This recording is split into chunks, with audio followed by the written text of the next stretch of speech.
Okay, so mga ka-Watch and Learn, ito po, nakarating na po ako dito sa Kalawan. To be exact po, andito na po ako sa Rosmar Pares Overload. Yan. So, kararating lang po namin. Yan, o. Babalik na rin ko lang po.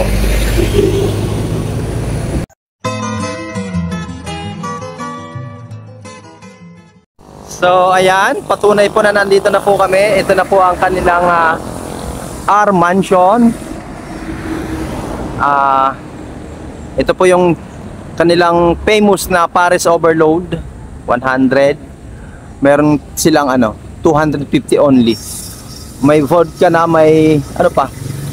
Basta ayan, may inumin. Bahala kayo dyan. Oh ha. Ito po yung entrance. Yun o. Ando na po yung aming motor. Ako, may tugtog. So ito na po yung loob po ng Rosmar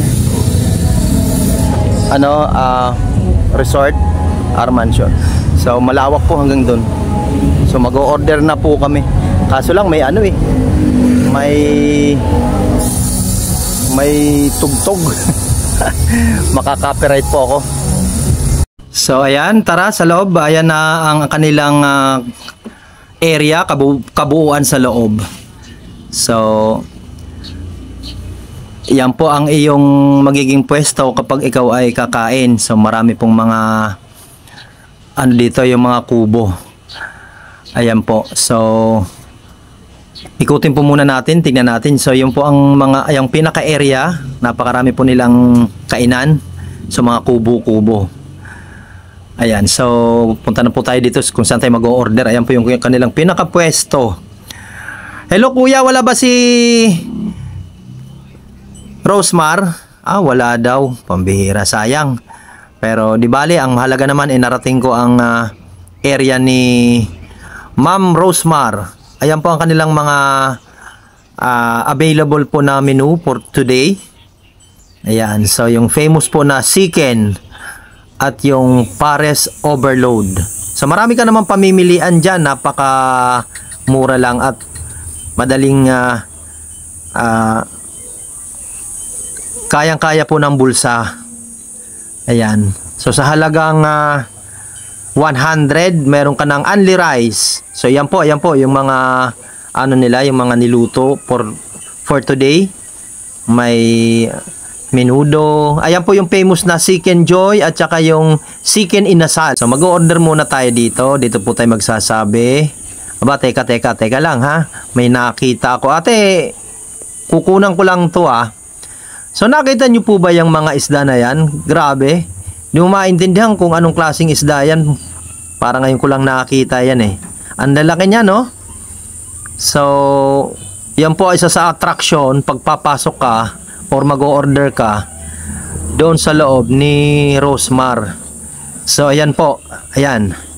So ayan po, ayan na, nakapag-order na po tayo. So bali ang aking in-order po dyan ay chicken inasal at Pares Overload. So sa halagang 220 ay meron ka ng chicken inasal at Pares Overload. Plus, meron pa pong meron pa pong ice cream po ang kanilang libre dyan. So, wala po yung soft drinks. Sa bagay, 15 pesos lang naman. So, pagdating mo dyan sa table, so dyan po magbibigay ng only sabaw na kung saan napakasarap po ng kanilang sabaw po ng Pares Overload. So, pwede kang magpabalik-balik, pwede kang payatang maligo ng sabaw dyan, kung gusto mo lang naman. So, then, ayan, punta na po tayo sa area kung saan po tayo po pwesto. Ayan. So, nakakatuwa naman talagang makarating dito sa area ni Madam Rosmar. Ayan, dito tayo. So, ayan. Tingnan natin kung ano po yung aking in-order talaga. Muntik pang matihaya ko dyan kasi akala ko mataas yung upuan. Mababa pala. So, kuha po muna tayo ng kutsara. So, ayan po yung aking in-order. Ayan po, ayan. Talaga namang Sulit na sulit. Ayan. Tignan natin kung masarap ang kanilang sabaw. Ngayon ko lang po yan matitikman. So, ang chicken inasal naman masarap eh. Yun kita mo, ang sarap po. Grabe, talagang solve na solve ka dyan sa halagang 220, baby. So, bali hindi ko na po kinuhanan dyan ang aking pagkain kasi biglang nagpatugtog ulit po ng napakalakas. Makaka-copyright ako. So far po talaga ay masarap talaga ang kanilang pagkain. Talagang sa halagang 220, talagang mabubusog ka na at susuko ang iyong tiyan. So, ayan.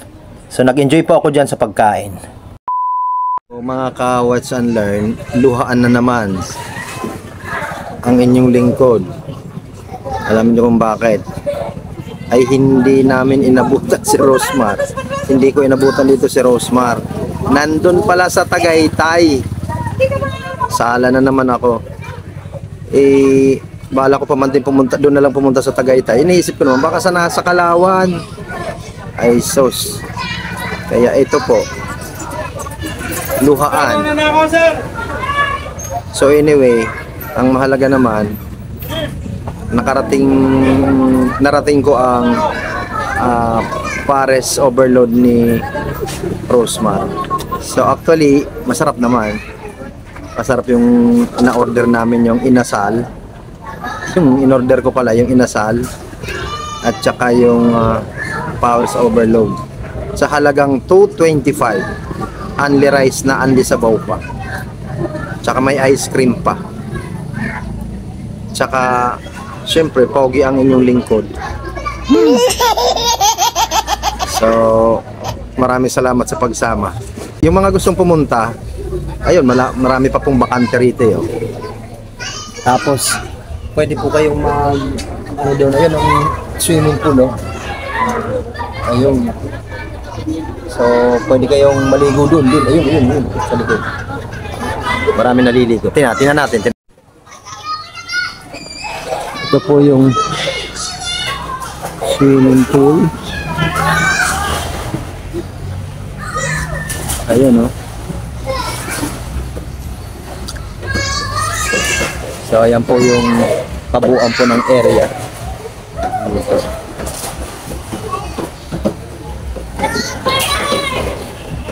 Ayan po. So, bali hanggang dito na lang po ang vlog ko. Please don't forget to subscribe my YouTube channel. Buti na wala na yung tugtog. Kanina kasi ang lakas ng tugtog eh. So, medyo makapalang ulap. Palilipasin ko muna yung